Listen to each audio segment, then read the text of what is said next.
Do you want to take a solo trip but haven't quite mustered up the courage to do so? 2 years ago, I took my first solo trip to the Greek island of Crete, and since then I've been on 7 more.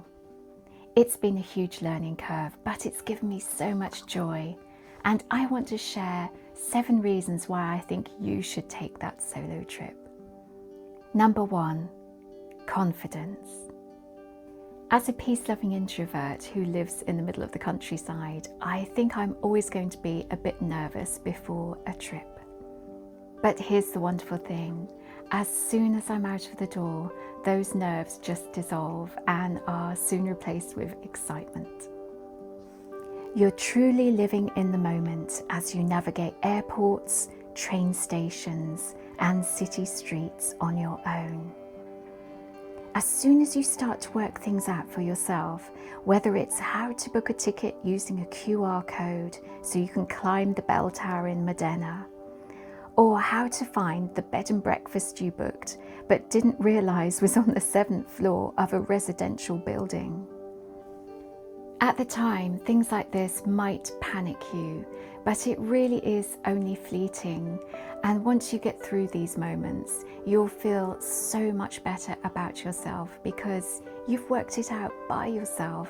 You've not relied on anyone else, and your confidence really does soar. I have a new motto: feel the fear and travel anyway. And here's the thing, you don't get more confident by thinking about doing something. You have to actually do it. Number 2, well-being. How many of us put that trip off because we're busy with work, with family, with life? But if you put yourself first just once in a while, it can make all the difference. So take time out of your routine and claim a little bit of space for yourself.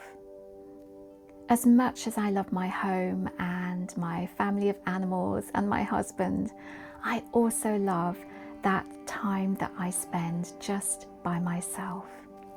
I love the simplicity of a hotel room because it doesn't have all those piles of paperwork on my desk, and I don't have to maintain it or dust it or clean it. And I love that the days are just my own, to fill in with exactly what I want, even if that's just wandering the streets and looking at the beautiful buildings around me. And sometimes I do pack in quite a lot in each day, and I might come home feeling absolutely exhausted, but I'm also wonderfully revitalized too. Number 3, beauty. I want to give myself the time to see all the beautiful things in the world. There's nothing more exciting for me than planning a trip around the gorgeous things I want to see. From coastlines to castles to galleries and palaces, I love gifting myself the time to soak in as much beauty as I can. And just this year, I've been to Tenerife and Porto and Seville and Granada solo. Okay, I might well have a notebook and pen in my bag, and of course I want to record everything for YouTube these days, but I do try and keep things simple and allow myself just to sightsee like everybody else.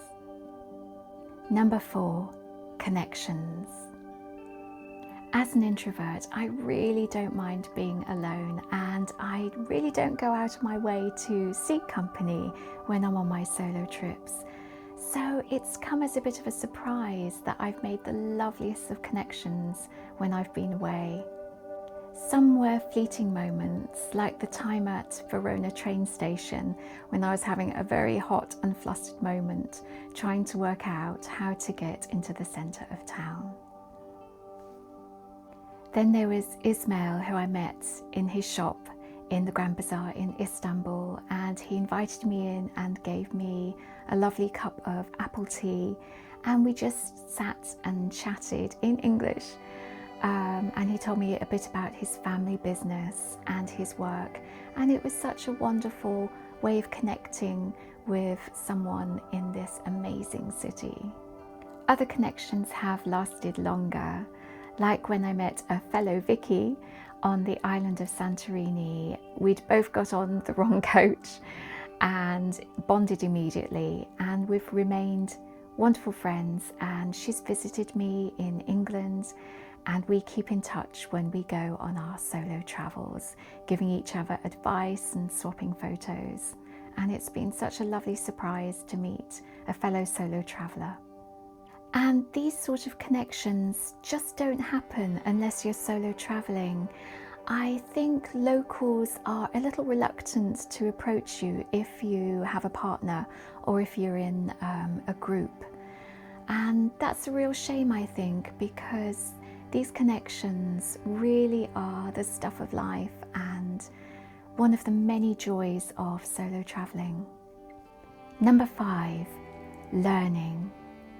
One of my favourite things about planning a trip is working out my itinerary and how I'm going to get from one place to another. I just love that. And I love learning about the history of places. I'm not one for dates or finding out who conquered what and when. I enjoy discovering the architecture of a place, the layout of a city's streets, the flowers they choose to display on their balconies, and the food they eat. And I love learning a few new words like lungomare in Italian or mudar in Spanish. Lifelong learning is such a privilege, and I think it's important to keep those synapses snapping, don't you? Number 6, time. If you were told you had a year to live, what would you do? Where would you want to go? I think asking yourself a question like this can really crystallize in your mind what's important and who you want to spend your time with and what places you'd like to see. None of us knows how long we have or how long our health will last, and I think we have a tendency to put things off to another time, like when the kids are grown up, or when I have more money, or when my friends can join me. And if we think like that, then that trip that we really want to go on might never happen. Time is finite, so make the very best of it and book that trip. Number 7, memories. None of us want to reach the end of our lives with a long list of all the things we wished we'd done and the places we wish we'd seen.